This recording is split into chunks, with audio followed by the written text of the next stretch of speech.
Under the quiet lights of an empty training hall, where the wooden floor remembered the echoes of countless rehearsals, she stood alone with a bow drawn and her breath measured, a sleek black mask hiding everything except the calm determination in her eyes. And in that moment, the world narrowed to a single point ahead of her, a soft red circle that seemed to pulse like a living heart, reminding her why she had chosen this path.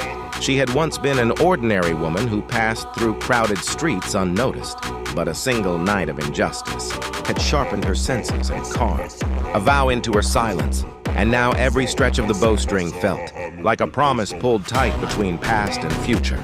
Every arrow a sentence she would release only when it spoke the truth. The hall was quiet, yet her mind was loud with memories of rain-soaked alleys, whispered warnings, and the heavy cost of learning to stand alone. And as her heel pressed into the floor, she found balance, not just in her stance, but in herself, discovering that strength was not the absence of fear, but the decision to aim anyway.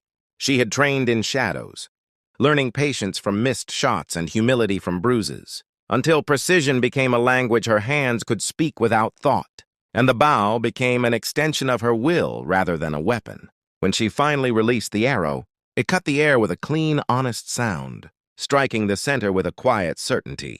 That felt less like victory and more like alignment, as if the world had briefly agreed with her. She lowered the bow slowly, not smiling, because she knew this was only practice, that outside these walls the targets would move, the lights would flicker, and the stakes would demand more than perfect form. But she also knew that she was ready to step into that uncertainty with grace. Gathering the arrow, she turned toward the darkness beyond the curtains, carrying with her the discipline of countless hours and the courage to be unseen, understanding at last that heroes are not forged by applause, but by the steady choice to stand,